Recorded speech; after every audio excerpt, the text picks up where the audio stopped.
and they just focus on Smash Ultimate. But that's also a pretty weird case because the Smash Melee is its own separate community, and the other Smash games are all considered their own little separate communities. Actually, no, that's a lie. There's Smash Melee, and then there's the rest of the Smash games, and then Smash 64 and the matches, doing their own combo videos for charity. You ever seen those Smash 64 combo tournaments? They get stupid.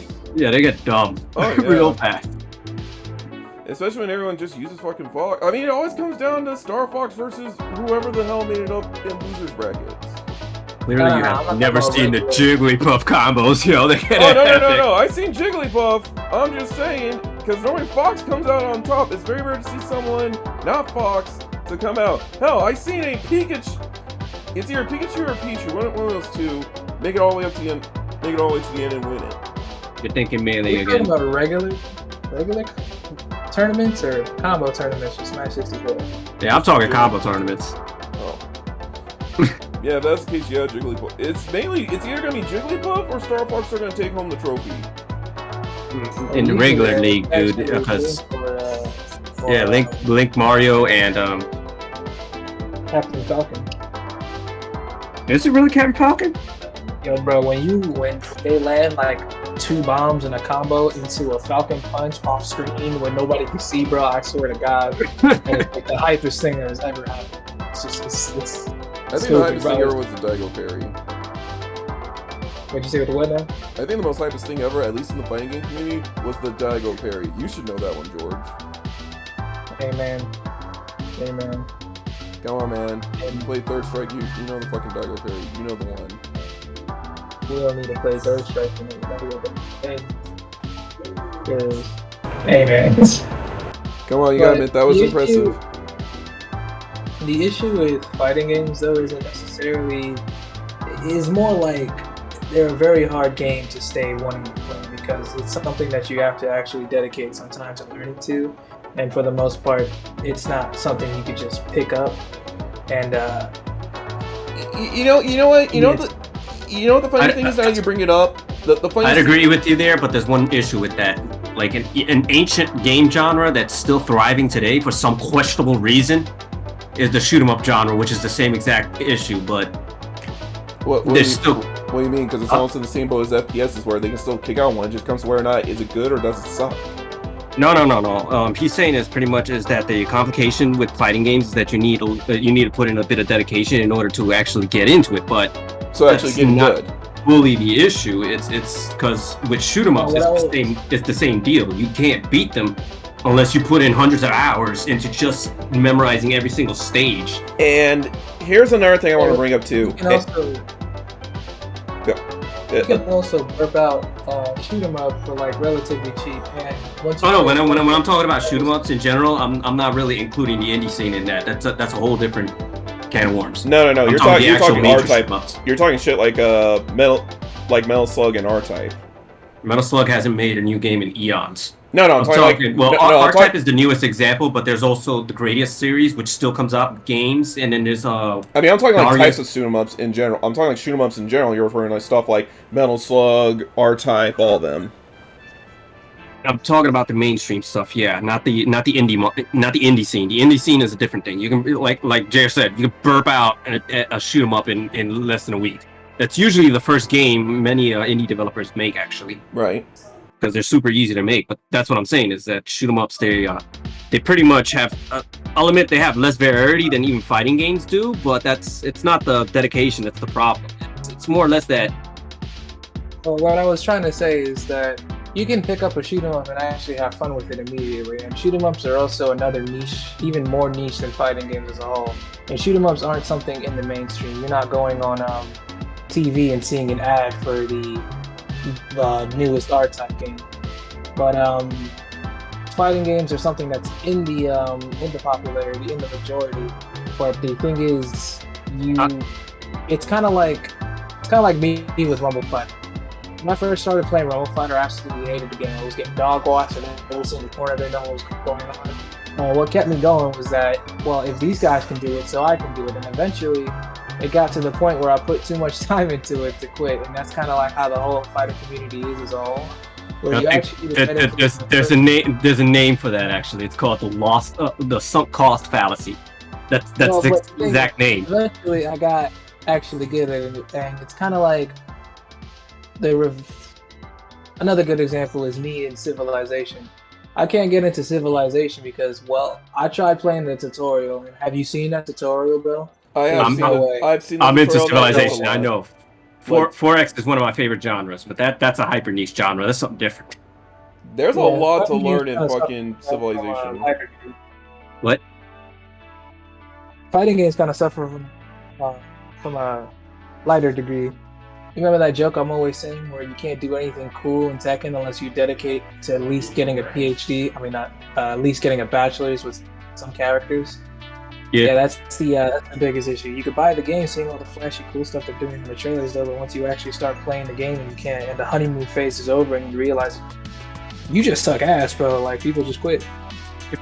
But guys, there's like one other thing you're kind of forgetting.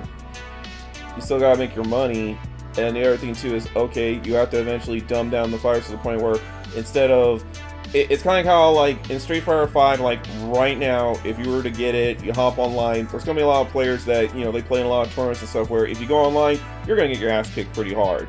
And it's going to get to the point where, yeah, you got to allow the casuals to come in there and kind of get their matches in. It's kind of like, okay, remember when Tekken 7 came out with Leroy Smith, and he started whooping ass the minute everybody started figuring out that one parry move that he can do? And eventually they kind of got smart about it when they figured out, okay, you can block high attacks, you can block mid attacks, but you just can't block low attacks. Okay, and then everybody kept countering out the ass until they nerfed it or people figured out how to do a workaround on it.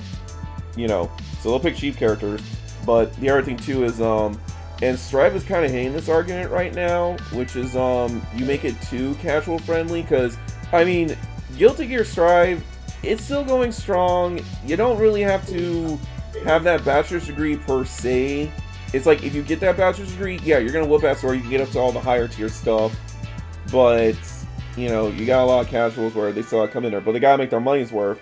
So the casuals that are gonna buy this and then play like once every blue moon or so, yeah, they're still getting their money's worth out of it, so that they can either cash out or they have enough to justify saying we make the next game. The major problem with fighting games is that they get stale too fast. When you look at it, like every stage, you can effectively assume they're the same exact stage. You've got the rare exception like Dead or Alive, where every stage has in-stage gimmicks that actually affect how the combat flows through.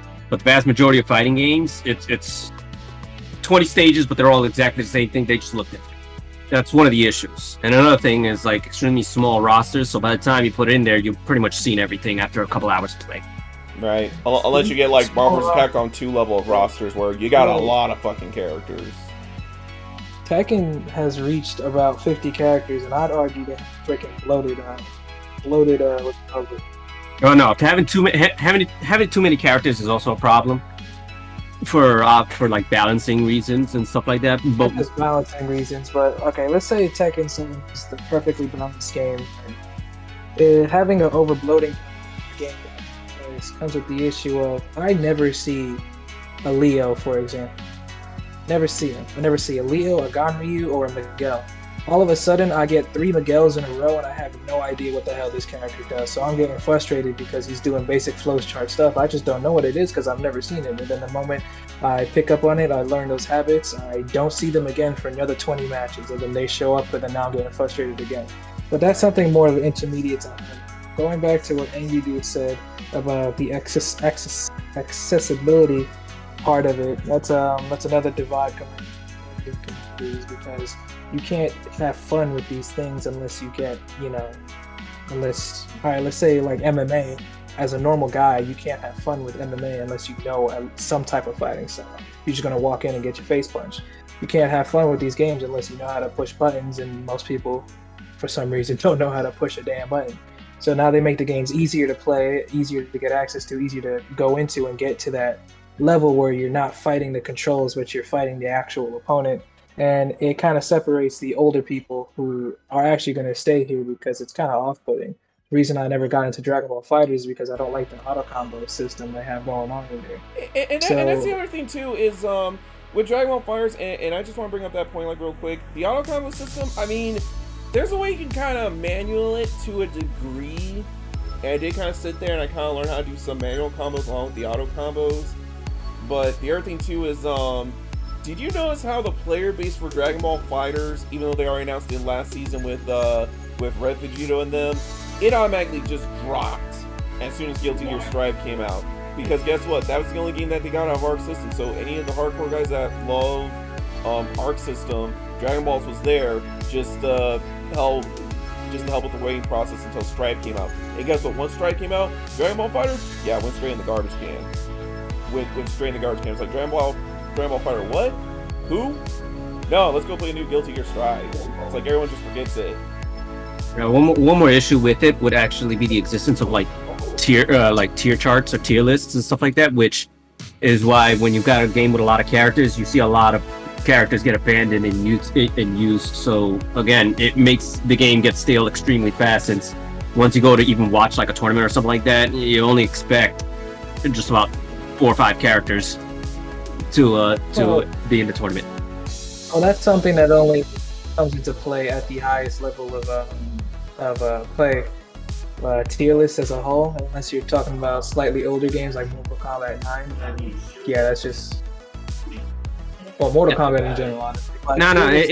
It's not just in Mortal Kombat. They exist for just about everything else. It's in Smash Brothers as well. Yeah, there's always going to be strongest ones. So I'm saying the tier list affecting moment-to-moment gameplay is only going to be effective at the highest level of play if your game is balanced even slightly. Right? For example, in Tekken, Leroy is still considered a very strong character, but I've been slapping up Leroy's left and right because he's strong for very minuscule details that the normal player is not even going to care about, like having. But again, if you notice this, the whole tier list thing, it only mainly truly exists in the fighting game community, because you don't really see it in other game genres. Like take the first person shooter genre for example. You almost never see a tier list because the weapons are constantly getting rebalanced every patch, and it's the most. Call of Duty actually has a tier list. For example, in Call of Duty Modern Warfare, they actually, when playing tournaments, they have a gentleman's agreement banned where it's not actually banned in the rule set, but all players agreed to ban the M1911 because it's just too strong of a item.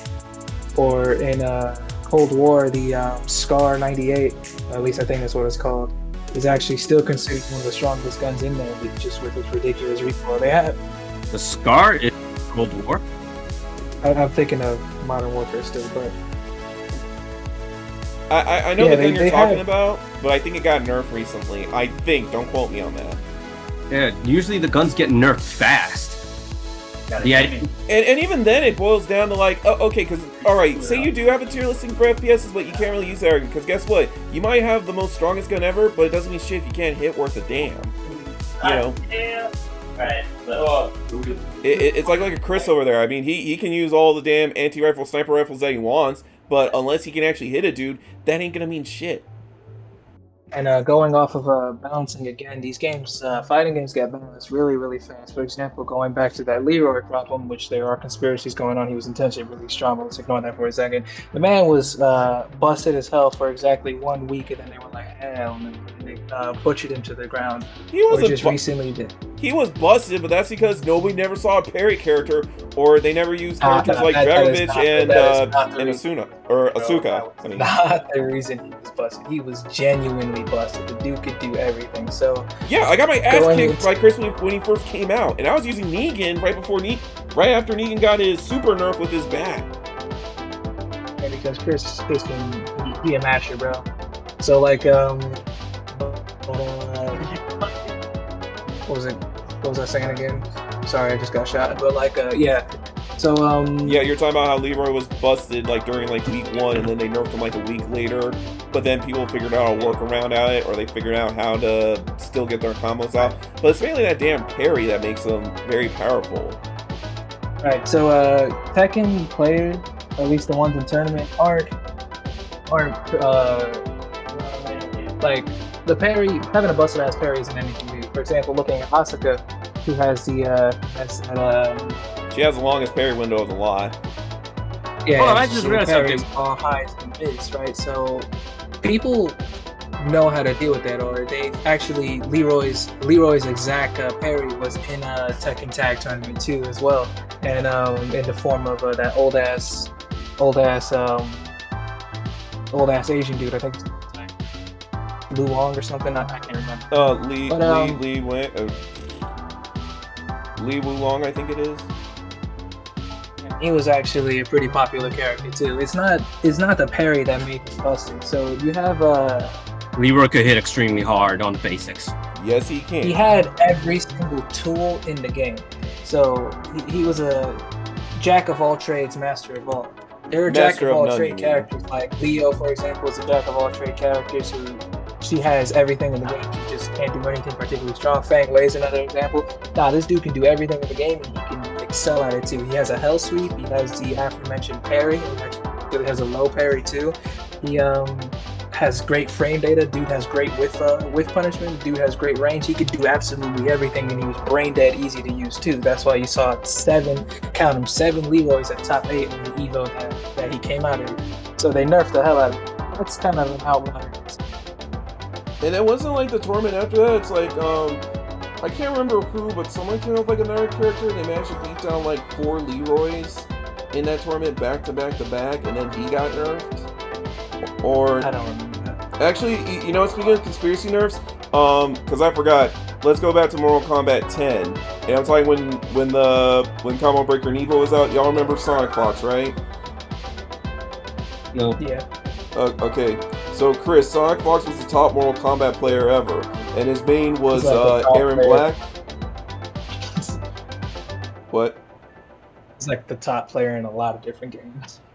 Well, I'm talking back when Mortal Kombat 10 came out. So this is like when Sonic kind of first came out, as far as like mainstream fighters are concerned. I mean, yeah, he's a fucking monster on the indies, but you know but right when Mortal Kombat 10 came out. Dragon Ball Fighters, Mortal Kombat 10, Injustice 2, Skullgirls. This man played a lot of games. Actually, I learned my Filia combo off of him. Anyway, that's beside the point. Just focus on 10 in particular.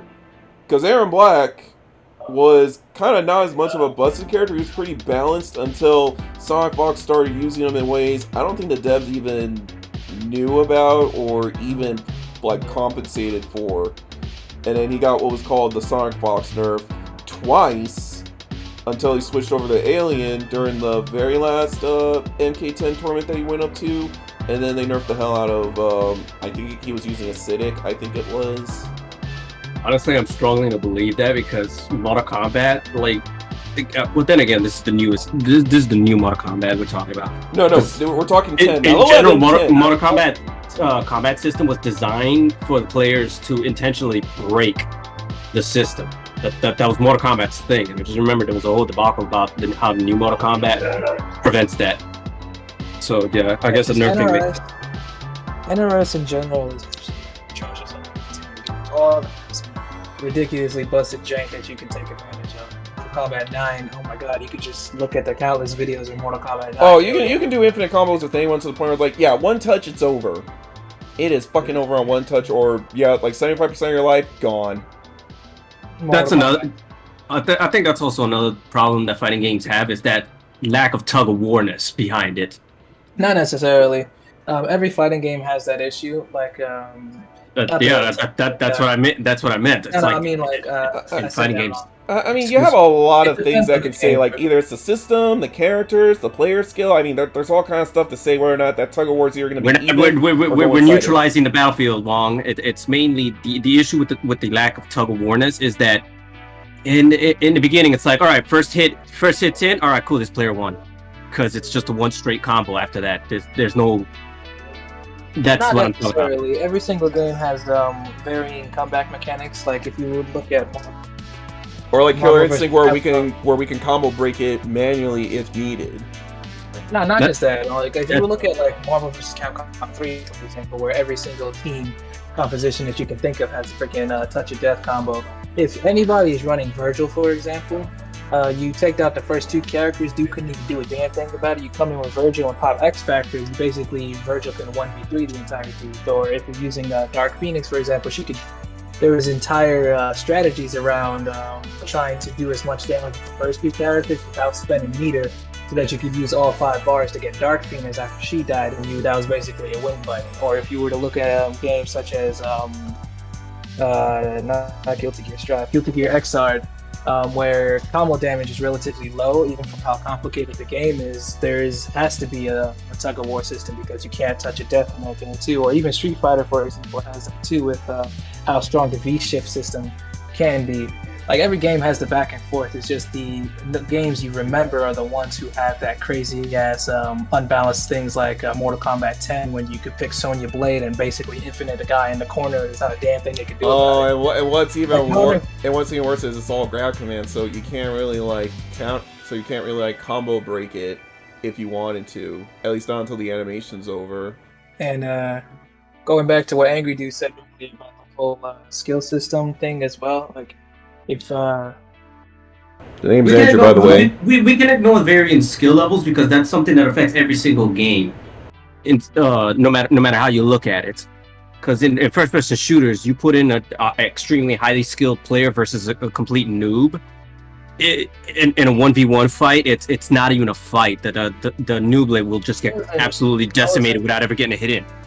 I wasn't saying weaker players fighting stronger players. I was saying if you go like the lower down the skill bracket you go, the less of an issue that whole thing comes, because these guys can't pull off these crazy ass niche one of a once in a lifetime opportunity kind of combos. Like for example in Tekken 7, this is probably to like go against what I'm saying, but Tekken 7 does have a lot of those instances where a guy can get rage and then he can suddenly pull back with a whole 60% combo. But even in those instances where I get caught with a 60% combo, I'm in rage, and now he's scared off because he popped his rage drive, and now it goes back to him being on the defensive and I'm on the offensive. You know, I just ate like more mad damage. Or games like using Guilty Gear Strive now, since this is the new hot topic, they made combos much more simpler. So now basically really high damage combos is just 6 hits. So you touch the guy a couple times and the combo drops, and then 6 hits can do up to like 50% damage, but you also have the guts factor, so it looks like it does a lot of damage, but even if you're at what looks like 30%, you're more like at 50% health in reality. So it just makes the game seem more intense, but really there's still that, as you said, tug of war going on. And then what's another example that I could think of off the dome? I mean, it's just, I feel like it's slowly running its course like right now, because if you notice, a lot of the fighting games are kind of closing out the story. Like Guilty Gear Strive just said like, yeah, story's over. Mortal Kombat 11, it's like it's like yes and no. Like yes, they did end the Mortal Kombat storyline, but they left the door open so that they can kind of do something completely new with it. Because again, the timeline's changed. Liu Kang's the new god of the new timeline, and it seems like he's already talking to the original the great Kung Lao that defeated Goro the first time. You know, so a lot of shit's gonna happen, a lot is gonna change, and to kind of quote Katana and Raiden a bit, things are gonna change, new evils are gonna rise, and we can't comp for everything that's gonna happen in that butterfly effect. So it's gonna be a completely different game. You know, since you brought up the topic of stories, that also goes into the one of the issues that fighting games are having, where the community does keep the stories basically rigid. Like for example, Street Fighter has essentially been forced to keep the same cast since its inception, because in Third Strike they tried changing it up by replacing yeah, they were gonna replace Kyle Ryu with and Alex, but that didn't pan over well. Wait, what'd you say? Yeah, because the original plan for Third Strike was Alex, who was in Street Fighter 3, he was going to be the new main character, and they were going to have Ryu retire out, but that didn't jive well with the whole community, so they backpedaled on that one. Yeah, that hit Soul Calibur as well a while ago when Patroclus came out. He was supposed to be the main character. Everybody hated that game, despite it actually being pretty good. Actually, that was more understandable because Patroclus was like, he was a douche, and it's like he was not a likable character. like he was a dude. Like I've seen so many video essays about why he alone is a complete douche, and I'm like, dude. Like even like usually I don't even notice that stuff, and like when you're just playing casually, but like even like when on a playthrough where I'm not even looking at it, like the dude was just doing like a lot of like just douchebaggery stuff. Like he was not a likable dude, like in the slightest. But like I'm talking about like even smaller cases, like back in Third Strike where there's not even a story to worry about. They tried replacing Guile with Remy, and Remy has the same play style as Guile does. It just I think it's like it just trying wasn't to like revive Guile. his dead lover or something like that. The story behind it was irrelevant. Just people didn't like it because he wasn't Guile. It also didn't help the fact that he was a weak character in Third Strike. But moving past it and looking at games like Marvel vs. Capcom Infinite, where they took out a bunch of the cast fan favorites like Virgil. We can kind of ignore Marvel vs. Capcom Infinite because the game was actually butchered from the get go. That was more or less a like problematic game. It couldn't have succeeded because it was it wasn't, how do I put it? And also don't forget Disney had hand in it too, because remember now, by the time Marvel vs. Capcom Infinite came out, Disney had just bought the rights to Marvel, which means they couldn't use a whole lot of characters in there, so there was a lot of character nerfs because of the rights to it at the time. Yeah, but like they said, they tried keeping the character play styles that people liked so much within these new characters that they added, but people didn't like that because they said that they don't play play style versus play style. They play Marvel versus Capcom. So these old heads who are really in tune playing Street Fighter since the first Street Fighter wants to see their original Street Fighter characters in there. So it kind of ties the hands of the developers where how do you introduce new characters while keeping the old stuff without having a roster of 80 new dudes? I mean, which I feel like the only people that actually figured out that problem was Injustice. Like that's the only one where, okay, you had everything set in an alternate universe because it's treated more as far as like the official DC lore is concerned, it's its own separate multiverse. So just treat everything in Injustice as like a what if. You can ignore Injustice because Injustice had its own internal set of characters and everything like that built into it. What game is Injustice? That was a whole new IP and everything that doesn't suffer from this issue because there was no characters for people to fall in love with. And it was also coming from the comic standpoint. It was like it was a game based on comics. But even then, hear me out. Okay, because some of the characters, like for example, when they got rid of Nightwing and they had Nightwing switched over to being the regular Robin, yeah, they explained it in story and everything to that, and then they said, oh, Joker's back on the roster because he was there as a dream hallucination for a hot minute, but he used it as an excuse to still keep him on the roster. So now it's like, unlike Shazam, which, okay, let's be real. Shazam, that was a horrible-ass character in Justice 1. I'm glad he stayed dead, and he ain't coming back from the dead. Unless they make another movie about him.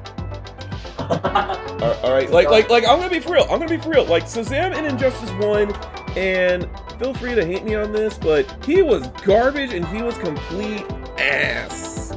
Just...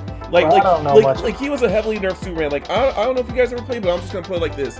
He was a heavily nerfed Superman. Like, this is like what would happen if you took every complaint you had about Superman as far as like playstyle and everything, and you just nerfed the hell out of it. But he died in the story, so he ain't coming back.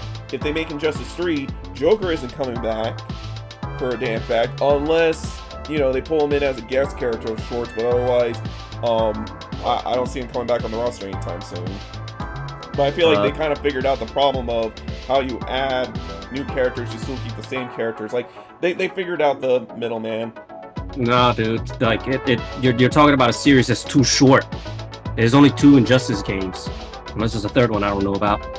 The issues with, like, long-standing games, because, like I mentioned, with Soul Calibur, Patroclus came in what games? The 6th one. The 5th one. Was it the 5th? No, it was the 6th one, yeah, because Soul Edge is the first game. Yeah, Soul Calibur is the second one. And then the numbers start up, so yeah, it was the 6th game. And the current one that is out is 6 as of right now. 6 is the only one that's out right now as far as the latest one, right? Yeah. Okay, just tracking. And they returned it back to how it was before with 6 because of sort of the pushback from Yeah, from 5. Well, not necessarily. The whole story as a whole was just kind of messed up, so they wanted to do a restart, like a hard restart and try to start again. Yeah, kind of like what they did with Mortal Kombat 10. Yeah. Was it 10? No, it was 9. Mortal Kombat 9. No, it was 9. Yeah, Mortal Kombat 9 4, that was where, I mean, let's be real, the whole story was jumbled up and shit to the point where it's like 9 was the big reset button, which, I'm not gonna lie, I did like it, because the payoff in 11, that was a pretty good one to say, like, oh no, someone was actually fucking with the story from the outside this whole damn time.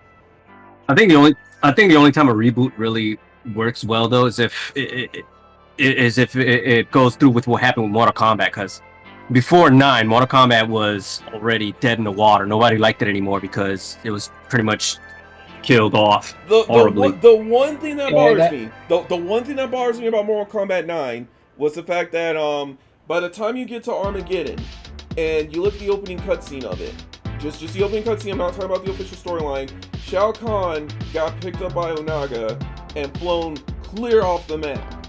Now, they didn't show him getting killed or nothing, they just said, oh, he just got dragged off somewhere.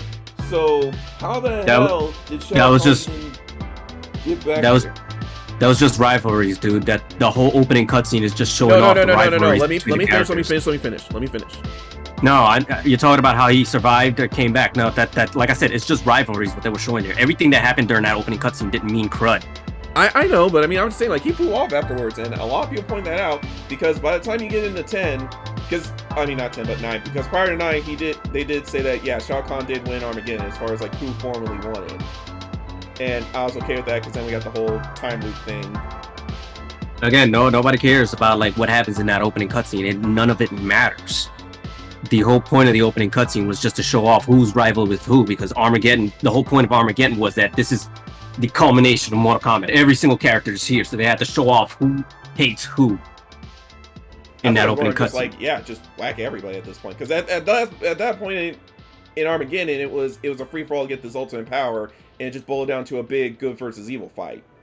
Because whoever wins gets ultimate. Either way, nobody liked Armageddon. That's why Mortal Kombat 9 could get rebooted completely with having like more than half the roster completely slashed.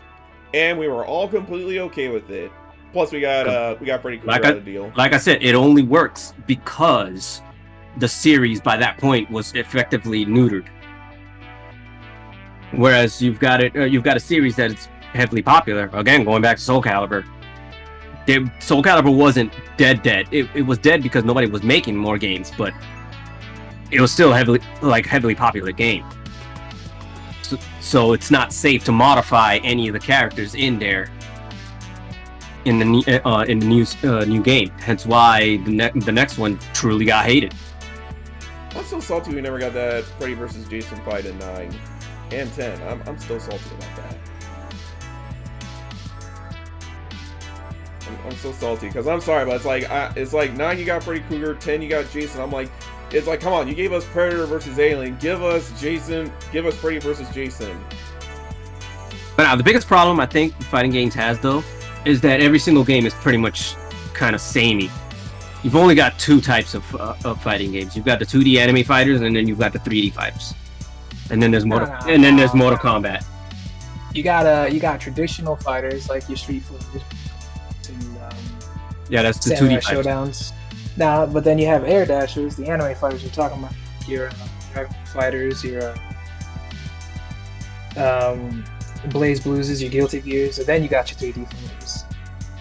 Yeah, because your 3D fighters are Soul Cal, Tekken, the ones where you can go 360 on the map and everything like that. Yeah, that's either way, the point still stands. It's like you can put every single one that falls under the same subgenre next to each other, and it's just reskins of each other. You can kind of say the same about the sports. I wouldn't argue that Blaze Blue plays the same as Guilty Gear. Even from a distance, they both look pretty similar. Like they have 2 completely different systems.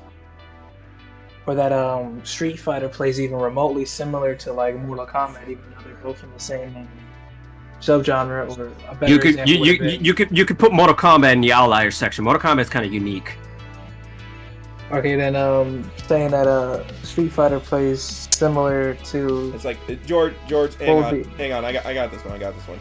Chris, if you're gonna use that argument, you may as well bring up all the shooters, all the RPGs. You better bring up every other game to the map, because we can honestly say if we go under every genre of them, we can basically nitpick them all. But I mean, we all play the same two. Yeah, but people point listen. out If you want to issues with those games, if you want to open up that can of worms, though, let's talk about the two most similar FPSs out there. They're huge. Battlefield versus Call of Duty. All right. As soon as you play battle, like you can't, if you just pick up a controller and start playing either of them, you can't recognize the games as like a clone of the other. Battlefield usually has huge ass maps and stuff like that, and the weapons are kind of tuned for more long range and team style play. Whereas Call of Duty, everybody's their own individual. But you can use that argument for fighting games as well too. Like I No. can't. If fighting games, you can classify it as just a handful of different types of characters. You got like you've got the Shoto set play and everything like that. But when you put them next to each other from different games, they start to kind of like become samey. I think he's So, talking, you know the I think he's chef talking about dude archetypes in, where it's like you got your grapplers, your combo breakers, your zoners, all them other guys. I think that's what he's trying to get at. All right, let's go with that then. You know Chef Dude you like in Under Night in Birth? Yeah. He's actually a soldier, but I know who he's talking about. He's considered a Shoto character, and I wouldn't say he plays anything like the Protogenicals. I said that word hella wrong. I wouldn't say he plays anything like Ryu, which is the original Shoto. Or, for example, in Guilty Gear, since Guilty Gear and Eunice are both anime fighters, Kai Kiske, he's also considered a Shoto, but they don't play anything similar to each other either. Kai Kiske is a Shoto? Yeah, he has a dragon uppercut, he has a fireball, he has a Tatsumaki. Okay, hold. When you say Shoto, to me Shoto is like, okay, you have Ryu, and then you have Ken as a Shoto, then you have Sakura that is the Shoto, and then Sean, like 50 million other characters. And then same thing with Scorpion, Shoto... Go on. Shoto doesn't necessarily pertain to the actual fighting style like Shotokan Karate. It means you basically have all of the basic tools. You have a fireball, an invincible reversal, and then a move that sends you going forward while attacking. Just those three tools make you a Shoto. Okay, because my basic understanding of a Shoto is it's the same character, but they each have a different gimmick. Like, again, Ryu is the original, and then you have a Shoto version of him in the form of Ken, Sakura, Sean, the list can go on. And then you have Scorpion, and then you also have like Rain, Sub-Zero. Basically, it's like it's the same damn character, but they each have like their own different little gimmick that makes them just different. But it's just the beginner's all-purpose character. They have all the tools that you can. Okay, because I thought it's to like include. Right. The main three again is a projectile, an invincible reversal, and then advancing attack. And using that, Mario from Smash Bros. Can also be considered a Shoto, because he's just an all-rounder. Yeah, I should have started with that. Just so Shoto is just an all-rounder. Yeah, pretty much. Okay, I'm now tracking. I was thinking, okay, it's like you have your one main character and you have like 3 different clones, but the 3 clones can differentiate from the main guy with some weird gimmick, or their move works a little different. Kind of like how, okay, like Ryu and Sakura. Ryu, when he fires his Hadouken, it goes straight. Sakura, when she fires her Hadouken, it fires up into the air. Yeah, but Sakura isn't really considered a Shoto, even though she looks very similar to Ryu and Ken in the actual fighting style. I mean, like I said, I thought it was just, you take one character, you make a whole lot of clones of them, but you have to make the clones different in their own way, make them stick out. Which is another interesting detail that, because Sakura, her fighting style, since she's more compact, she's kind of more leans towards she's more mixed up character with more rushdown. Yeah, even though she has the same tools as a Shoto. Yeah, it's like she has more rushdown, because I mean, even when she does her Soryuken, it does a running start and then like kind of like a weird tackle uppercut into it when you kind of think about it. Yeah, but using Street Fighter 4 as an example, her Shoryuken doesn't have any invincibility to it. It's not an invincible reversal. So her Dragon Punch is purely offensive, unless you spend the meter. And I mean, that's how the tank meter on her. And she doesn't excel in neutral game too. She's purely an in-fighter too, so she can't be considered a Shonen because she can't excel in everything. She's typecast to pretty much one thing, which is getting in your face and mix you up. So I basically understood Shoto wrong. Pretty much. Okay. No. But either way, the point still stands. You can put Ryu next to freaking Jago, and you start to see the similarities. You can match characters from just about any fighting game within the same subgenre to each other. No, you can match the same guns from Yeah, Call of but Duty, that's like essentially. to use RPGs as an example. That's like calling them out on the holy trinity of tank, healer, and offensive. Every single RPG, no matter which one you name, no matter how you name them. Now you got to remember, with RPGs though, it's not the characters that matter; it's the story itself. It's a combination of both. I'm talking about story and characters. That's like saying like No, but like when it comes to RPGs versus like fighting games, when it comes to fighting games, the issue is the main attraction is the characters themselves, not really the story per se. I'm talking about even MMORPGs like Guild Wars and stuff like that. That holy trinity still exists across all the different games, and those are still wildly popular. Either way, that's like, the whole point of RPGs though is still the adventure through the story. So you can have the holy trinity and not change much about like what characters can do and stuff like that. So long as the enemies you face, the stories you experience, and everything like that's different. That's what keeps that genre popular and fresh. You can ask half the people who play Guild Wars, and they could not tell you the story. The story is not what matters. Oh, you can ask the people on World of Warcraft that same thing, and they couldn't even tell you what the story was. Unless they can tell you up to like Wrath of the Lich King, but after that, they can't tell you shit much. I don't play much games outside of RPGs. Many game genres use the Holy Trinity to some extent, like Overwatch or many other FPSs. Yeah. Like just. Yeah, like it's been there, DPS, tank, and support/healer. I mean, it's been there the whole time. Hell, even D&D has it to an extent where it's like, okay, you have some classes that are DPS, others that can tank, and then others that can heal. Like, either way, you guys are arguing as if this is an actual problem within other genres, unlike in fighting games, where the main attraction is the characters themselves. Again, RPGs, it's usually the story, the environment, the enemies, and maybe the abilities you can do or the tools you have to dispatch the enemies. Whereas in first-person shooters, the main attraction is the guns themselves as well. But again, what the hell are good? What good are the guns if the maps are boring to shoot through? They're usually mazes coming through and everything like that. And then when you've got arena first-person shooters where it's like, all right, it's your mobility and your weapons versus the stage where you can put it in there. Take Titanfall for example. It's one of the most unique first-person shooters out there because it combines arena FPS style play with traditional FPS style play, where the whole map is the main attraction along with the Titans. Yeah, it's just too bad we ain't gonna get a Titanfall 3 because half the team moved on to Daemon X Machina and then they all just scattered from there. Actually, there's a term inside the professional game development world that you can use to argue why the fighting game genre is pretty much dying. It's called minimum viable product. And what that basically means is take your game and strip as much as you can away from it until it is, like the most. I wouldn't say the video game, the fighting game genre. Actually, I would say it's the healthiest it's ever been. They're striving right now. No, what the fighting game genre is in health support. Life support. Now, I'm saying this is the most popular right now that they've actually Guilty Gear Strive selling a bunch. Tekken 7 is still selling. The big games are selling. Okay, hang on. Because at this point, you both have a point. Okay, you do. Chris, you're halfway right, and George, you're half right. Now let me elaborate. Chris, you are right, because if we stack all the games together and we strip them down to the last letter of the code of everything on there, then yes, you do have a point.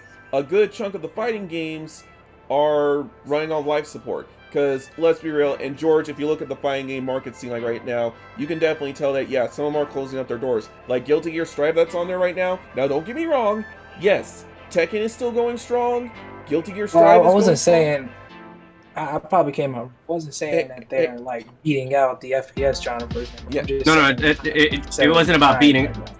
No, it wasn't about them beating anything out. I'm saying the fighting game genre as a whole is on life support in general. And that's what I'm saying. We still have a few holdouts like Tekken and Guilty Gear, but even then, it's when you strip it all down, it's okay. I look at Soul Calibur. Is that going to go any further? Probably not. Mortal Kombat, they just hit the reset button, so we don't know. Honestly, I have to see the next Mortal Kombat game in order for me to call whether or not is it still going to keep going, or is this going to be it? Tekken, it's still going to keep going for a while because now it's kind of at that point where they're going to have to start passing the torch and they're kind of wrapping up the story here, but they can still keep going. It's just the whole Cosmo storyline and all that other good jazz. It's gonna come to a closing date because it definitely built up the whole like this is going to be the final fight. After that, it's on to new characters, new problems.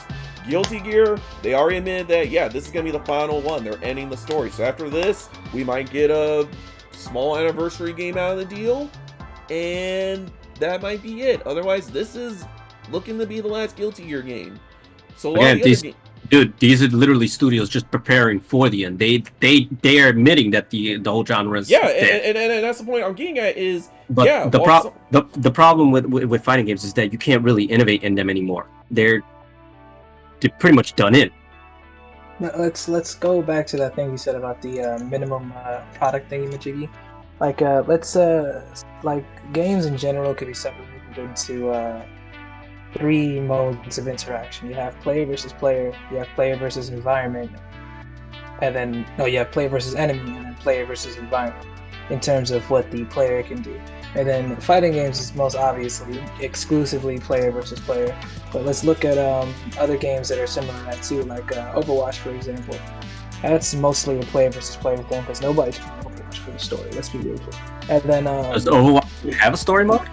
I don't think it does. No. Okay, the official word on that is there is a story mode, but it's kind of like Doom where there's a story, but you have to go look for it. Otherwise, we're just here to beat the crap out of each other and get it over with. No, dude. When I asked if Overwatch has a story mode, I meant there's an option where you can play the story campaign with or without friends. No, there is not a story mode. They have all right, lore, we can drop it from there. Every game has lore. We can ignore that. Yeah. Story mode? No, but Overwatch 2 is supposed to have a story mode. Supposedly, they have a story mode in the works. Continue, kid. So let's compare that to other games, other FPSs like Paladins, for example. The Paladins community and the Overwatch community kind of hate each other.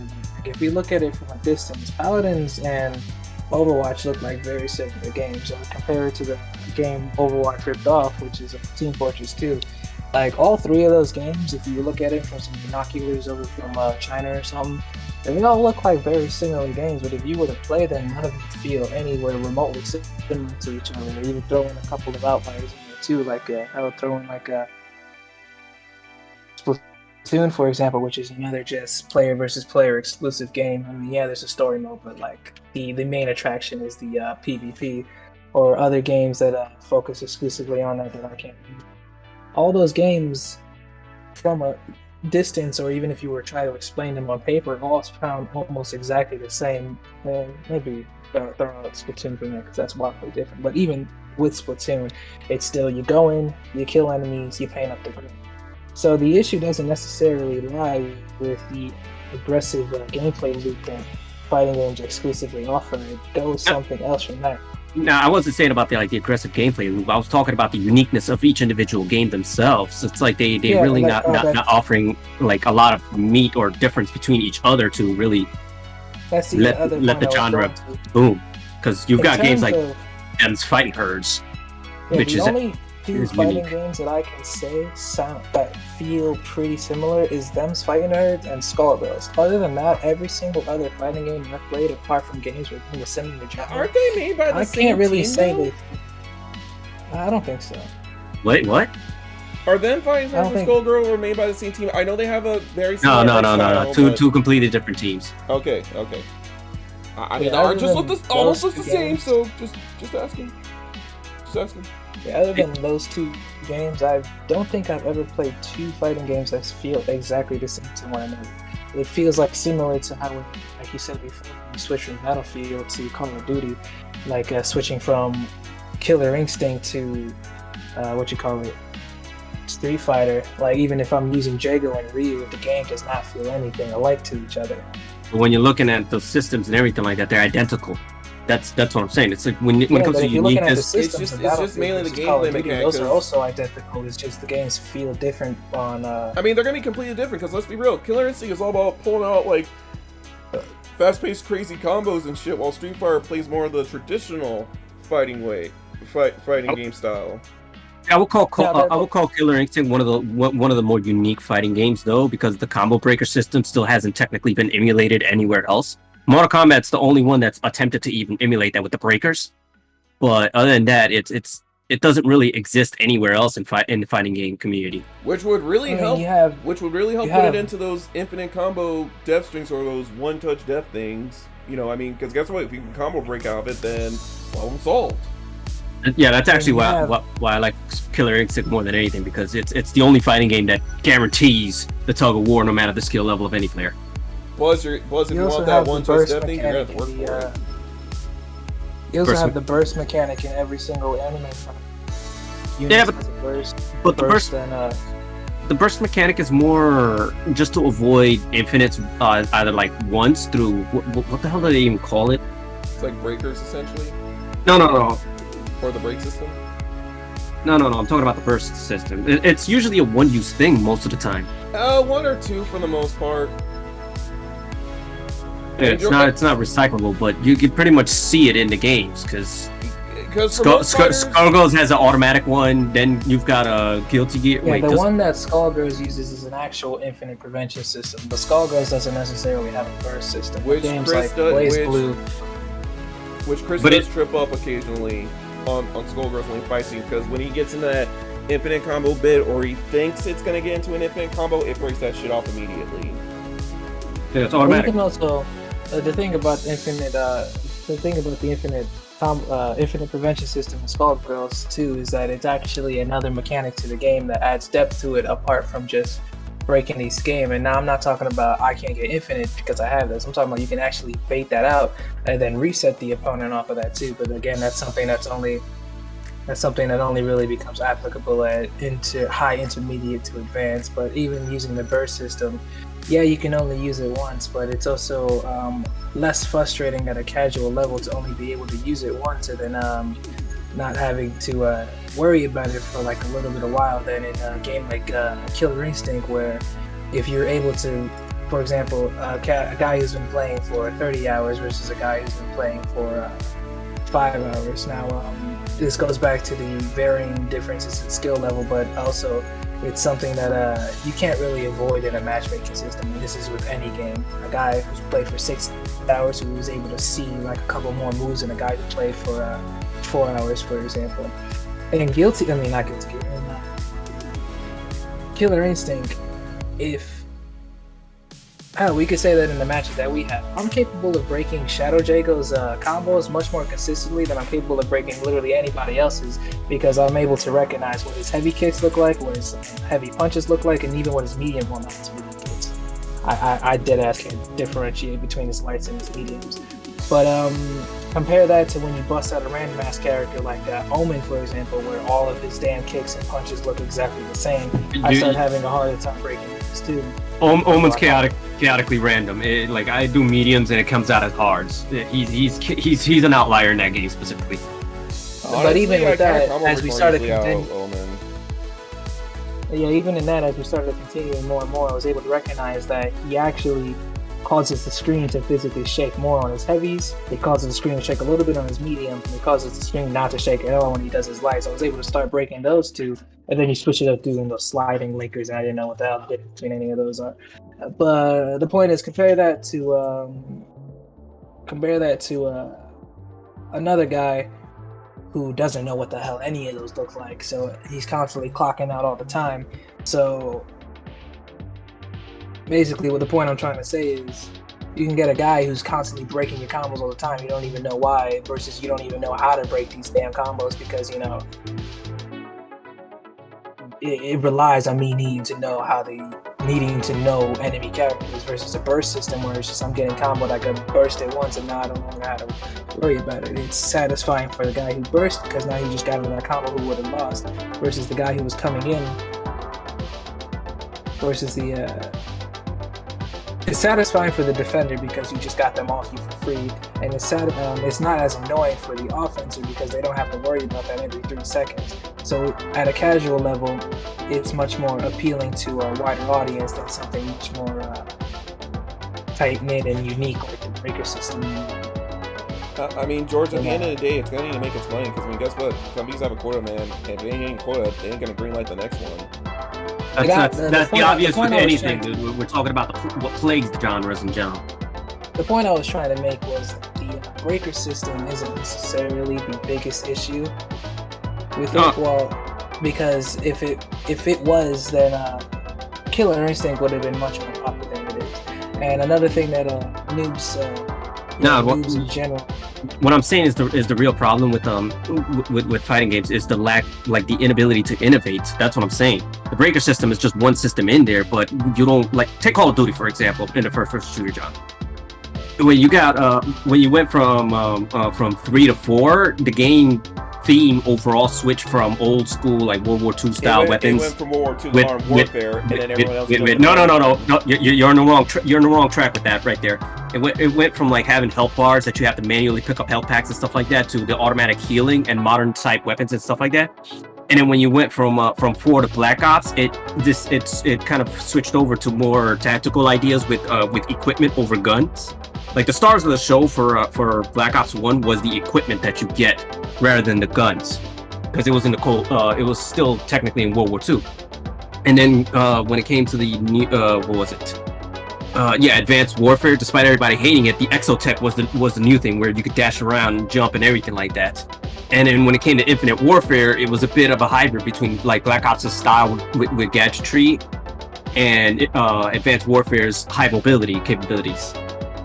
And as you keep on going, the games between them, they change within the same saga completely. Whereas Street Fighter, you could compare 2, 3, 4, and 5 to each other, and the systems, characters, how they play, and everything like that. Like it's just slight variations between them. You know, basically just rebalancing each game. That there's no innovation. You don't see anything insane being added to the games. I think maybe around Street Fighter 3 is where you can technically say that with like the Axis systems that they had in there.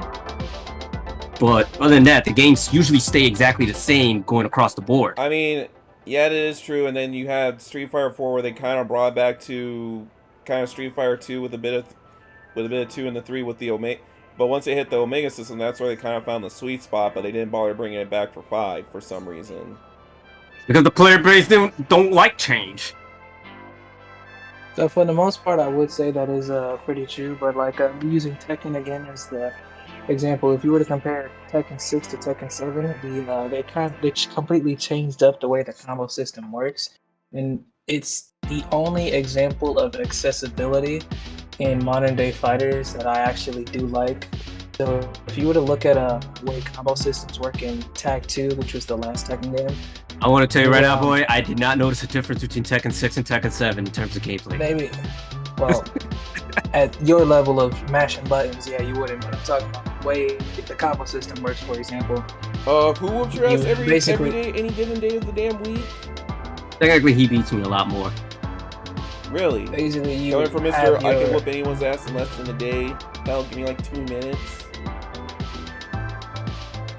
Honestly, what he just said kind of ends up destroying my argument anyways, because you can use him as the basis for the casual audience who just wants to come in and mash buttons.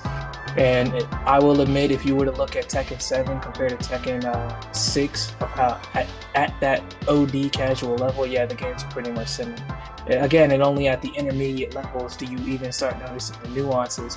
It's kind of like aged cheese and fine wine. Only old ass people are gonna care about how old this cheese is, and those old ass people is basically these crusty dudes in the FGC community who like everybody and their moms who's like, hey, let's go play Super Smash Bros. And it's like, yay, we'll play Smash. Doesn't matter, we're just playing for fun. Yeah, it mainly has to do with systems. It's like what new can each game bring to the table, and fighting games usually have the slowest evolution line. That is very true. Because look at Doom 2016 versus Doom Eternal. What the hell happened? You can't even tell what you put them side by side. The only reason you know it's Doom is because it's you versus demons. Honestly, the main difference is the fact that with Doom 2016, they definitely changed it up a lot. But with Eternal, they kind of added in a bit more where it's like, oh, like we're not just going to be like, okay, we're just going to use this one gun and then we can use the chainsaw to just fuel up and then just use the BFG rifle as a panic button. But in Doom Eternal, they just changed it up to where, okay, you need to use the flamethrower to get your armor back. You have to use the chainsaw to get your ammo back, and then you have to do glory kills to get your health back. So they're trying to get you to balance all three out. Yeah, that's the point he's trying. Okay. Yeah, Doom Eternal compared to regular Doom. Honestly, mechanics. Because I'm being serious, Chris. Like, if you were to go through Doom 2016 right now and say, okay, I'm gonna do an assault rifle only run through, then you can honestly do it. To where, yeah, all you do is just watch the chainsaw, watch your ammo count, and that's it. Doom Eternal, you have to literally have to juggle between all three systems in order for you to stay the hell alive. Dude. Yeah, that's exactly what he was saying, though. You can use. You can. He was trying to say that Doom 2016 compared to Doom Eternal, it has the same core mechanics. You have your glory kills, you have your chainsaws, you have your cycling of weapons, but they balance it in such a different way that you cannot play both games exactly the same. But if you were to compare Street Fighter, not Street Fighter actually, if you were to compare, Street Fighter 4 to 5. Nah, I didn't want to use Street Fighter 4 to 5 because those games are actually quite different. When you they are night and day. You use the focus attack system versus the V system. Versus how, From Tekken 6 to Tekken 7. Yeah, that was exactly what I was going going to argue.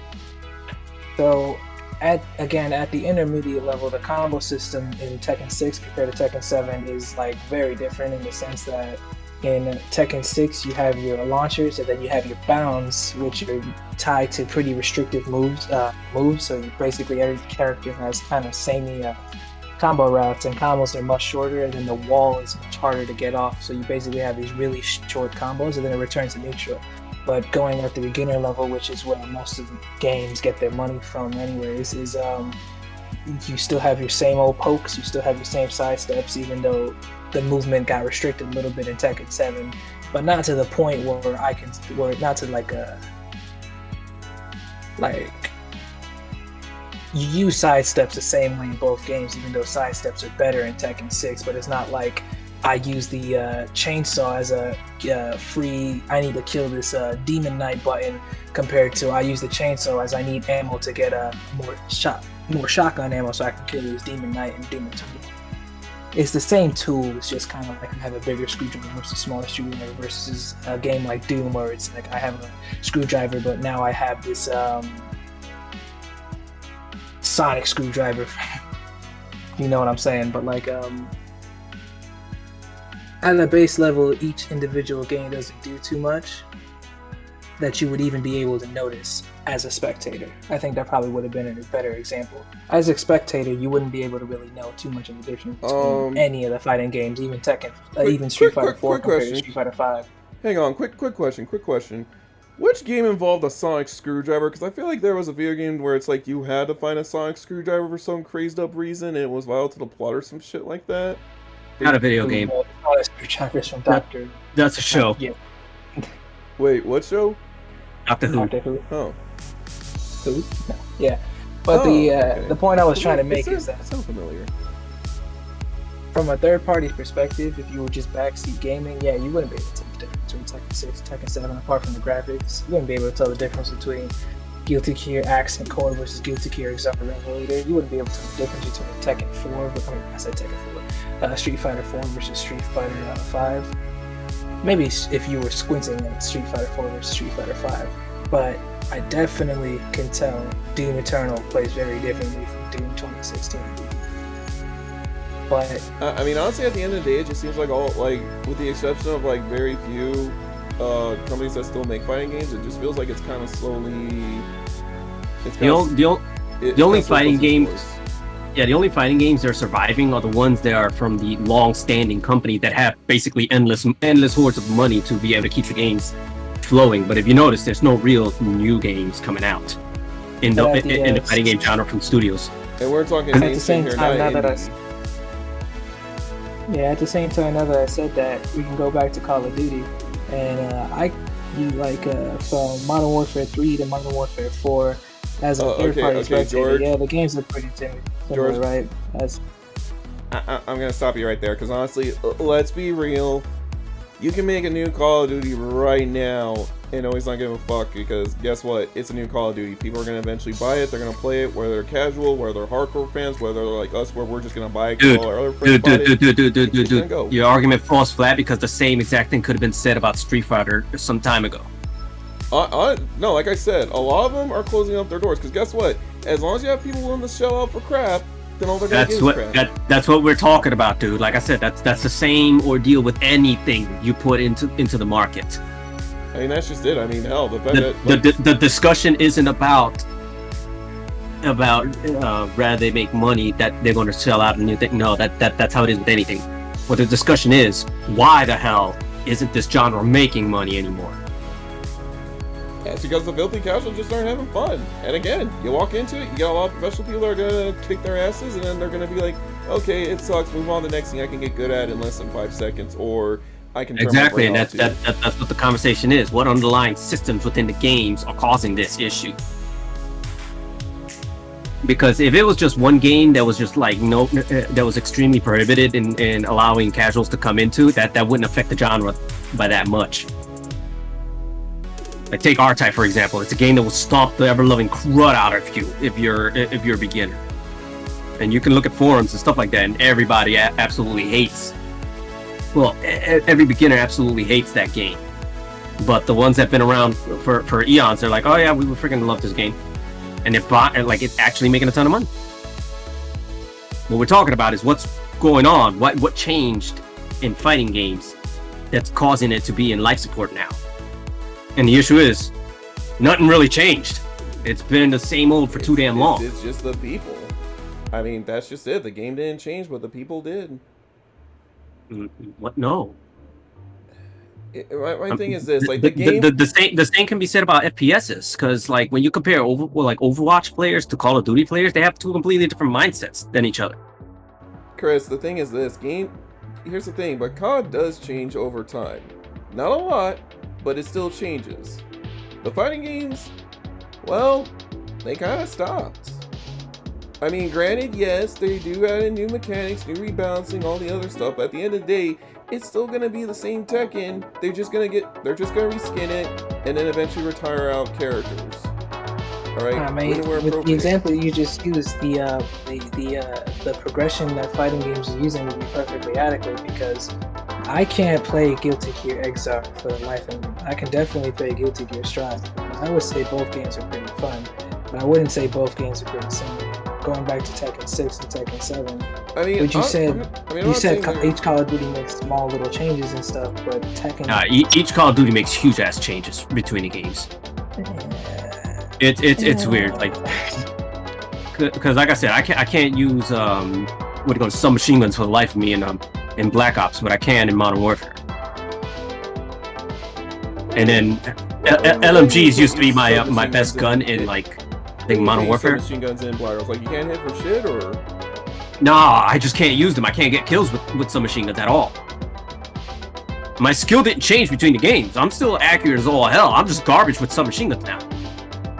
The weapons themselves change from game to game. Every game you have to change yourself completely to adjust to it. Whereas in like the fighting game genre, your skill can actually be imported over to the next game, and that's what prevents that whole feeling of something new.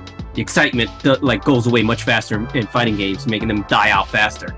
Or correction, making interest in them lose out faster. I don't think that's the base issue. I think because these games can definitely sell at the start, right? I think the issue with the retention part of it is that if you were to look at Call of Duty, for example, the dopamine rush you get in Call of Duty is getting those hits and getting that kill, right? And all it takes is aim and shoot, right? You just get better and better at that. In fighting games, the dopamine comes from beating your opponent, which requires a lot more initial effort from the player in order to get that dopamine hit. So like even people struggle with the most basic of things like inputting a fireball motion and trying to get that out. A lot of newbies actually struggle with that, and the issue is they can't get the satisfaction the game is trying to provide you without putting in more work than the human mind is willing to pay attention to at the start. So That's the issue. I think that's the main issue fighting games have with keeping the player base. Because all players want to do is stand there, press buttons, and have fun. It's not just that because I mean, look at the most popular fighting game out there right now. Before Guilty Gear Strive came, it was definitely Dragon Ball FighterZ. What did Dragon Ball FighterZ do? Is simplify the hell out of the core fighting game. Special moves are tied to one motion inputs. Basically, if you can do a Hadouken and a Tatsu, you're all set to go. That is basically it. And doing that Hadouken and Tatsu is much easier than in other fighting because you just press back and X and then bang. Actually, I take that back.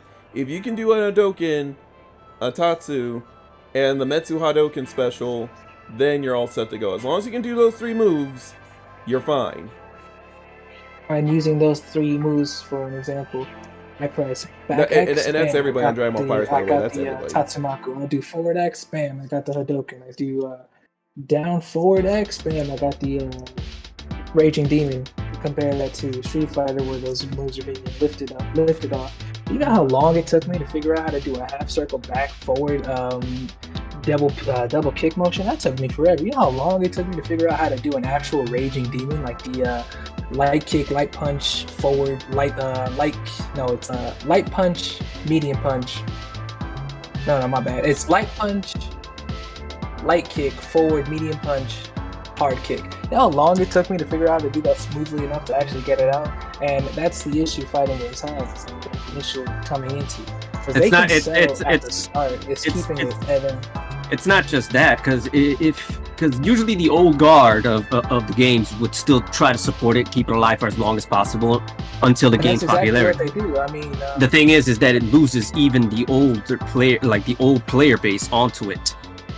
Now, the fighting game community, I would argue, is one of the best communities out there. I mean, the fact alone people are still playing Third Strike, like you said, or still playing freaking Street Fighter 2 Alpha. The old guard sticks around. People are still playing Melee to this game. A game that hasn't been updated in 20 years. People are still playing that game. The thing is keeping the newer players, keeping it healthy, getting fresh blood. That's really hard for them to do because the initial... It's not just the old player, because the old guard's also a problem in the fighting game genre. In that sense, they don't support the new stuff. They just want to stay the same. Like, look at Third Strike, for example. I still think Third Strike had the system down to a T. Okay? And I wish they would have brought over the parry system before, but they didn't. But they instead swapped out for the Omega system, which comped for it. And then they didn't bring the Omega system over into 5 and change it to the V-Trigger system. Even though everybody and their moms love the Omega system in 4. Dude, if they kept the Third Strike system, the game would get stale. That's a major issue. That's a major issue with any game. So that's why they had to get rid of it. They need to change things up in order to keep it coming in fresh. And that's another issue with the old guard. The old guard likes to stick in the fighting game genre, in the fighting game community specifically. They like to stick to the old games and not really, move on to the newer deals. And some of them even fight against the new stuff coming out. Like take the Melee community versus Brawl. Brawl wasn't a bad game at all. Okay, now I will agree. The subspace story for that one, that was kind of nuts. That's the only negative I will agree with. Otherwise, I didn't think Brawl was that bad. Subspace was amazing. What are you talking about? The reason why we didn't get a new subspace was because freaking what's his name? The dude who made Super Smash Brothers. Yeah, he's an idiot. His reason why for not creating another sort of adventure mode, another official adventure mode in Super Smash Bros. Was simply because people uploaded the cutscenes to YouTube. That's quite literally the only reason why he didn't want to make another one. That sounds kind of retarded. I mean, of course they're just gonna post it on YouTube. That's his exact reasoning why he didn't want to make another sort of subspace emissary type adventure mode in Smash Bros. Anyway, the systems have to change and evolve, but when it comes to fighting games, there's a lot of resistance to change coming into the genre, and because there's no change into the genre, no new players come in, and because no new players are coming in, no new money's coming in, and on top of that, even if the game is basically still the same thing, the old guard doesn't migrate into the new games, so again, no money's coming in. Whereas Call of Duty can just trip up, make a complete garbage version of Call of Duty that everybody universally despises, like Infinite Warfare, fail, and it can still keep on progressing and winning back the old players and making more money while simultaneously attracting new players because the systems change every single game. Everybody expects something new every game. So a game can be bad, good, bad, good, bad, good, and they'll still keep bringing in new players, and retaining old players with no problems. Whereas fighting games, it's more or less you've got one ace game, and the community will stay with that game forever, effectively eliminating any chance of making more money in the future. I mean, honestly, I just kind of feel like it just ran its course at this point. Because right now, everybody's kind of closing up shop, they're closing up the stories, and that's it. And as far as where it's going to go from wherever they ended at... Dude, this is the video game world. Nothing runs its course. Only one genre has ever ran its course back then. And that's the pure adventure genre. Have you noticed how it doesn't exist anymore? You still get a couple every now and again. No, there's no such thing as a pure adventure genre. And what would you define as a pure adventure genre? You remember the game Adventure for the Atari? Literally, the only point of that game is just looking for things around. That's it. It's just exploring. That's the pure adventure genre. It got gnomed up by the action adventure genre, or it got gnomed up by the action genre. So now the standard is action adventure, which the current and most popular one in that genre would be Legend of Zelda. The pure adventure is obsolete. The text adventure is another one that kind of ran its course as well. It evolved into the graphic novel genre, or the visual novel genre. I mean, it's still text adventure. You're just adding pictures to it. Exactly. It's not text adventure anymore. Text adventure is just pure text. Look, I still like Ace Attorney though. I like the story behind it. Okay, that's a visual novel. You're comparing a comic book to a traditional book. They're two different types or styles of storytelling. That's what I'm saying. Fighting game genre hasn't run its course because what is replacing fighting games? Chris, I'm not saying that they're dead. I'm just saying that... I'm not saying... You're literally saying they're running its course, correct? It's like you're saying, it's on life support. Exactly, but I mean, I asked you, what was it that you're saying? You're saying that they're running their course, right? Like that fighting games is running its course? A good chunk of their games are running their course right now with a few of them still left. As in, the fighting game, like the list of fighting games, mainstream fighting games are concerned, is about to get a lot shorter than it already is. Exactly. So we're trying to investigate why. I feel like the answer is kind of, okay, I'm gonna have to insult myself here a bit, but take a filthy casual like me. You get up in there, you tend to play it, you're not gonna think of anything else. You're just gonna think, okay, I'm gonna get in here, kick this guy's ass. Oh wait, no, I got my ass kicked 20 times over. And one of two things are gonna happen.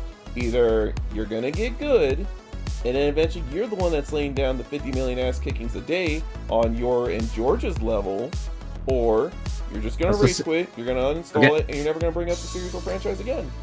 The same thing can be said about any game. Dark Souls, you go in there, you die by the first common enemy. What are you gonna do? It's either you get good or you go or you give up. Actually, and what is Dark Souls? And hold on, what is Dark Souls as far as genre is concerned? Action RPG. Exactly, it's an action RPG. As in, there's 50 million action RPGs out there. Action RPGs aren't gonna go away. No. They'll change. So the question is what? What he said brought up another point of that fighting games have. In FPS, for example, even if you go 0-20 in a match, you're still playing the game in different ways, right? You're still tapping objectives, for example. You're still getting into firefights, and even if you're not winning them, you're still having those. You're still feeling like you're getting domed in. And of course, there's going to be those one matches where you're doing 1v1s on a Rust. I mean, look at fucking Knockout City. We got fucking wrecked 10-0 twice in a row. And we still kept going.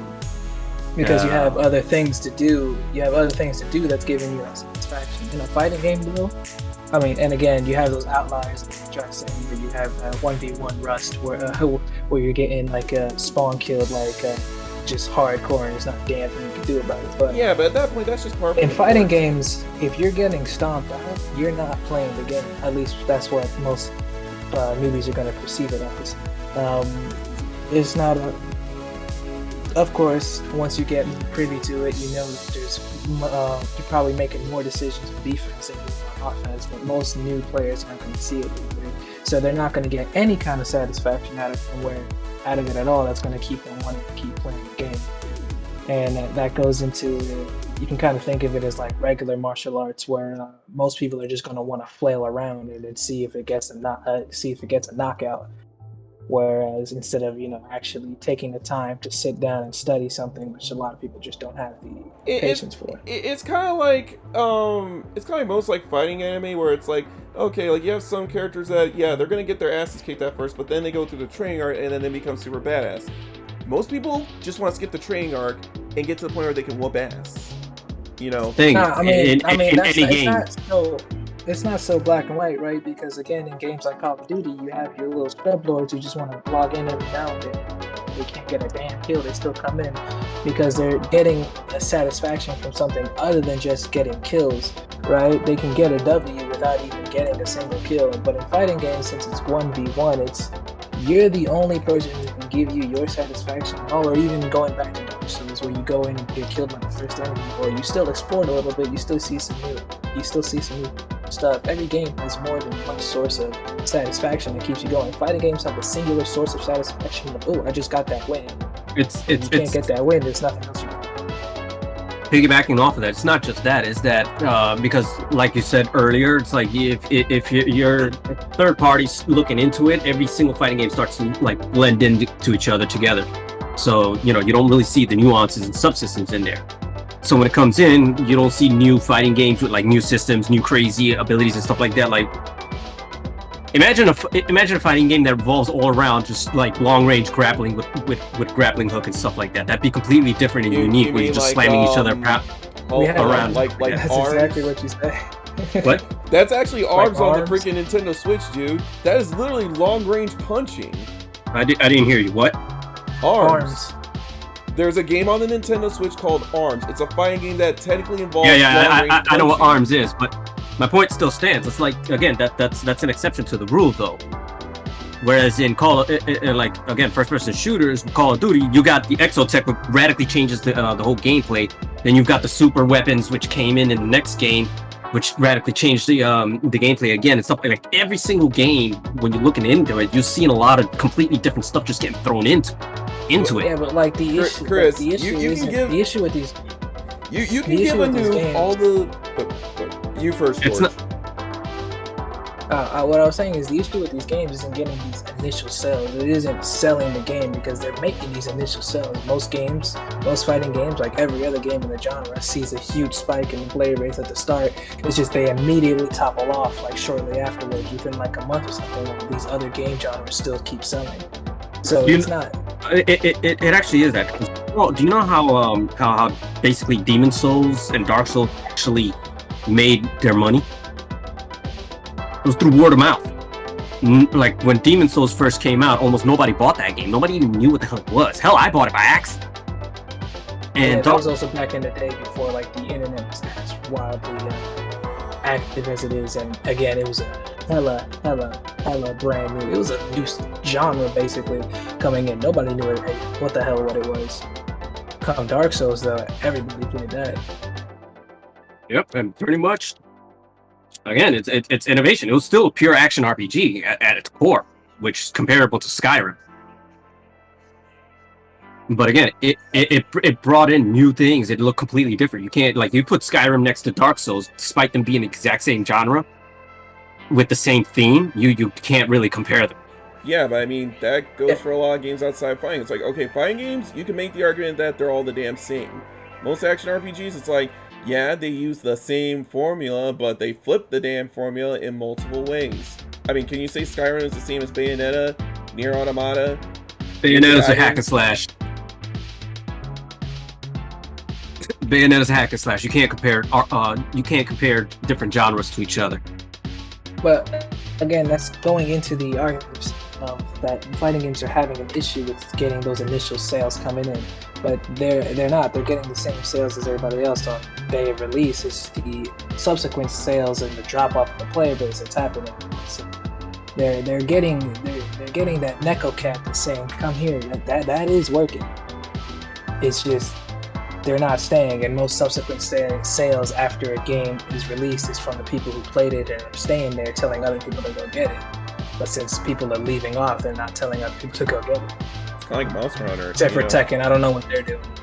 Tekken is clearly holding people by the head with guns and saying, "Buy this game," but that's, Not really. It's just the fact that Tekken's kind of starting to pick up more steam because, all right, everybody's pretty balanced out now, where it's like everybody's kind of on even footing at this point. I mean, yeah, you still have like that one or two busted characters, but as far as like who's the best and who's the worst is concerned, everybody's practically the same as far as power base wise is concerned. It just boils down to how good are you with that character exactly. And also the fact that everybody, I mean, look, once you kind of figure out how to get over some of the more annoying spamming moves, then yeah, you can eventually start really whooping ass. Like Leroy, for example. I have a lot of early Leroy players that like to freaking try and parry me, but guess what? I punish them with grabs. I punish them with low attacks. I know how to get around it. I mean, in that case, in Virtua Fighter should actually be more proper. Actually, ignore what I just said. I mean, at the end of the day, people just want to come in, buy a game, press buttons, and have fun. Actually, you know what? Before I go, because it's starting to get late and I gotta get some sleep because I gotta get up early to go to the post office to do this one thing. Maximilian Dude, he actually posted this one video talking about accessibility with Guilty Gear Strive, which I think kind of hits the nail on the head as far as like most fighters in general are concerned, as far as the whole.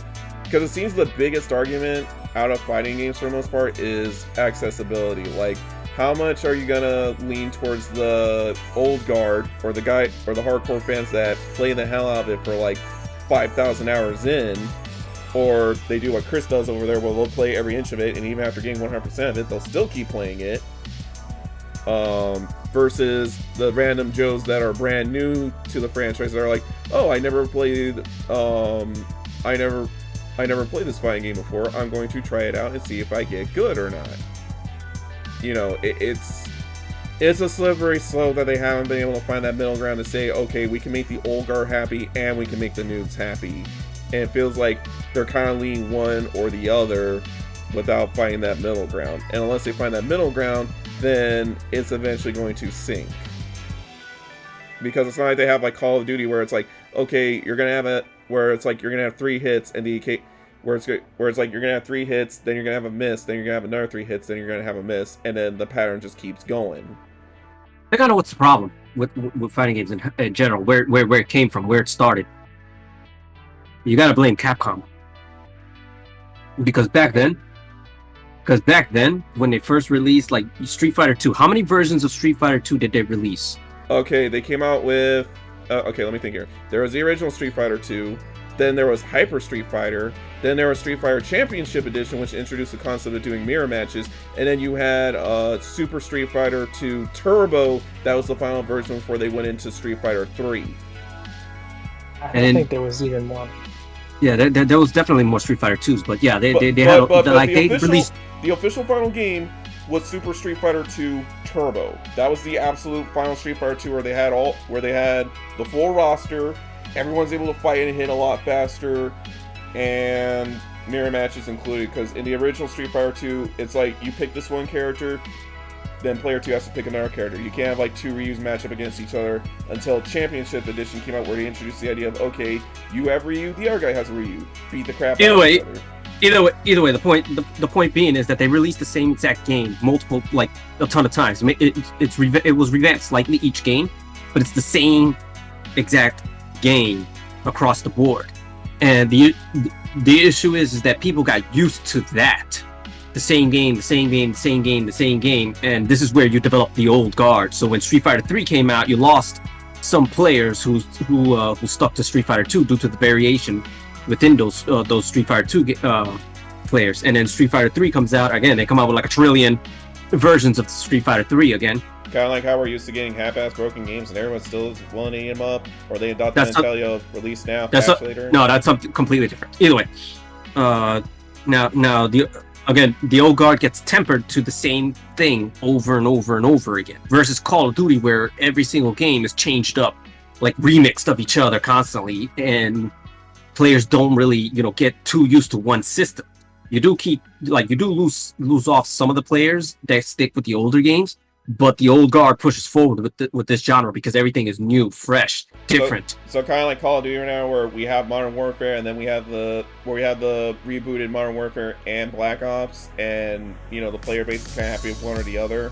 So it's like if you don't like Modern Warfare, Black Ops. No. It's more. They're different from each other. The new Modern Warfare is just Modern Warfare in name only. You can't compare it to the original Modern Warfare. Everything is radically different. I'm talking the current state of it. Like, okay, if you like Modern Warfare because you like to use modern guns, then you're gonna stick with Modern Warfare. But if you want to use no. What I'm saying is that Call of Duty Black Ops, Call of Duty Black Ops Cold War is a different game from Call of Duty Modern Warfare. That much we can agree on. And Cold War is the next game in the list. That is also true. That's what I'm saying, is that the games are different from each other constantly in the FPS genre, and this has been a thing since the get-go. So players do not adjust to it, and the old guard is constantly expecting new and different systems in the next game. Whereas the fighting game genre, this was in the early days, this did not exist. As such, the games slowly stayed the same. And eventually, once they actually started introducing radically new changes and everything to the systems, they would receive pushback, which spreads like a virus among the community, causing the game to fail. So, final question before I call it here. With Battlefield, what's the number? 2442 or 2042? 2042. Okay. Now, I remember it came out on PC way back in the day, and I was still a console peasant back when I was a little punk. They're different from each other. They're not the same game. No, just hear me out. Okay, so I'm just saying, if you compare the old one to the new one, yes, I get it, the new one's a reboot, and Battlefield has learned their lesson from Battlefield 5, so they're not going to make the same mistakes as they did as far as the PC and SJWs and stuff are concerned. But how much do you think of the old stuff they're going to bring back as compared to trying to nuance it, in your opinion? None. They, like I said, they can't go back to the old way. They can't really do that. No. Hear me out. I said specifically between the two Battlefields, the original versus the new one. Nothing. Like I'm saying, it doesn't work that way. Nothing ever gets ported over to the new one. Maybe some characters, but other than that, nothing ever gets ported over to the new stuff. Even when it comes to reboots. Like I said, Modern Warfare, the new Modern Warfare, cannot be compared to the old Modern Warfare. No, it can't. I mean, if anything else, it's a reboot. It is a different story with, okay, some characters did make comebacks, some guns will come back, but they will function different. I mean, basically, it is true. Like, you can't compare, like, it's day and night between the two as far as, like, the original Modern Warfare versus the new one. Alright. But, as far as 2042 is concerned, I never played the original, so I can't say, like, oh, does it play any different or not? I mean, am I still gonna get to try it? Yeah, because it looks hella fun and everything like that. And I remember, the original was pretty fun out of the times that I have only met like twice in my life. Wait a minute.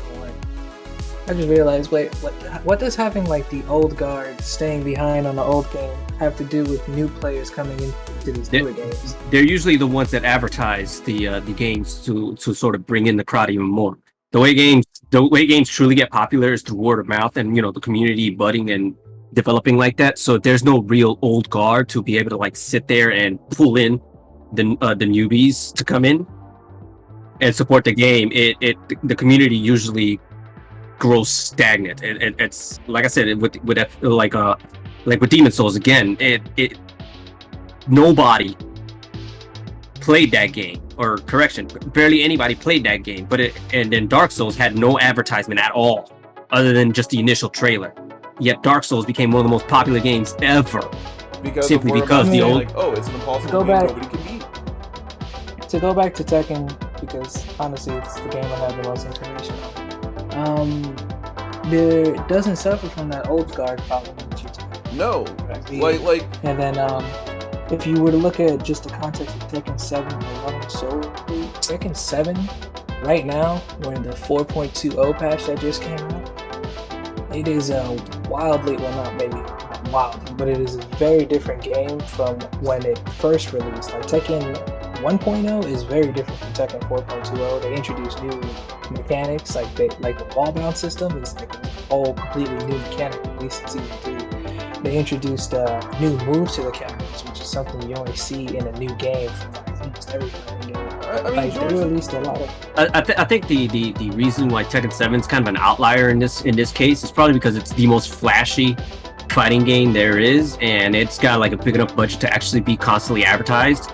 So they've been pushing in enough money in there to continuously get the stream of players coming in effectively. And like I said, it's Tekken. It's an extremely flashy game.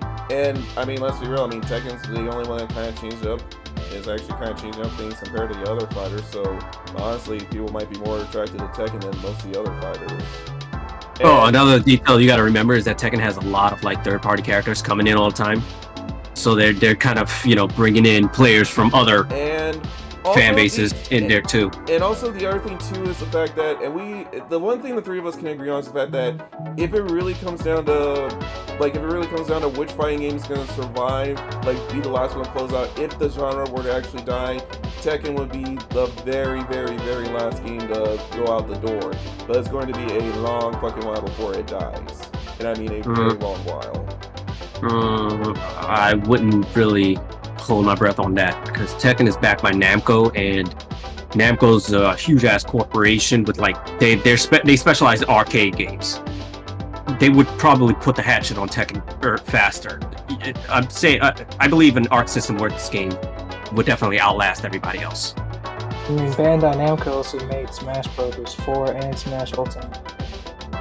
Yeah, but those are platformers. Still within the fighting game genre. A lot of people like to mistake it as a fighting game, but it's a platformer. Its mechanics, its systems, everything resemble more a platformer than a fighting game. It's a subgenre called platform fighters. They have games like Riders of Aether, the aforementioned Smash Bros. What was it called? PlayStation All-Stars. All those games fall within platform fighters. Oh, you can see where my similar confusion. to adventure games compared to action adventure games.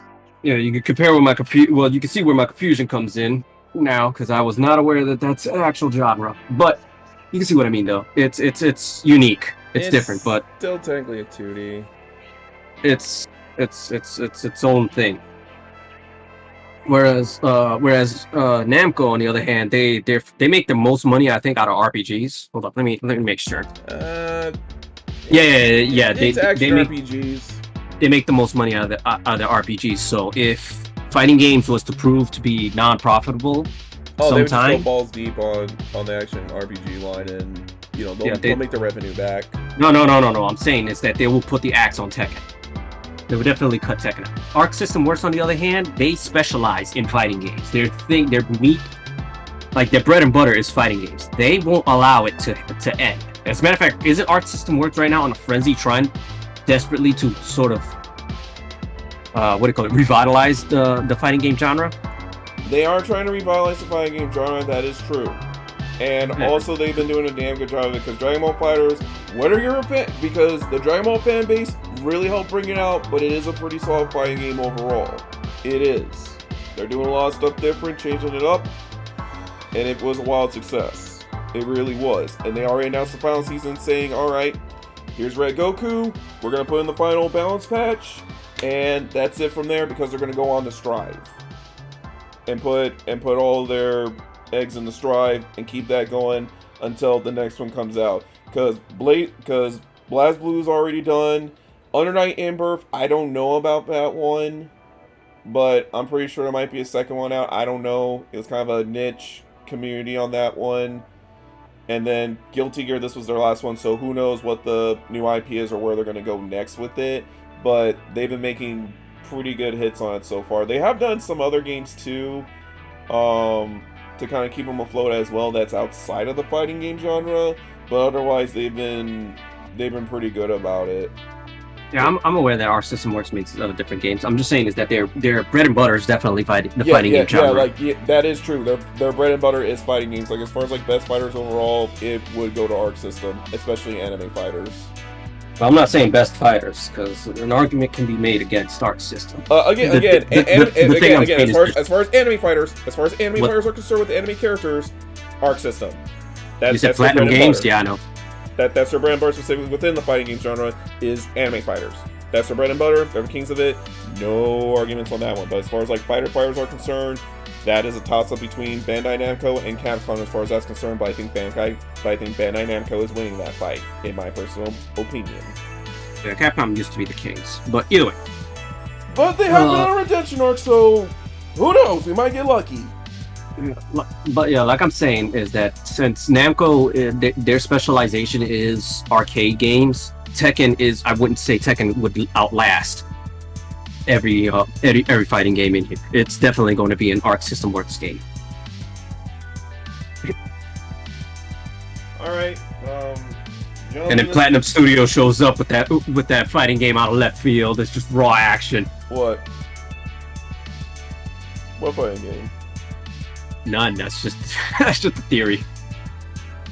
Then again, Platinum Games does tend to make the weird games that gain a wild cult following, so that wouldn't be surprising. Because Platinum Games focuses on what's important when it comes to games. Gameplay. Like I said, they tend to make the weird games that gain a wild cult following. Like, they won't sell well at first, but they do gain a cult following, and then it becomes a wild success and hops on the list of games you have to play before you die. Platinum, they usually make a crap ton of money without a call following. The original issue that Platinum had was that their games were system exclusives and usually coming out in failing systems. And now they could never really make a lot of money. Still waiting on Bayonetta 3.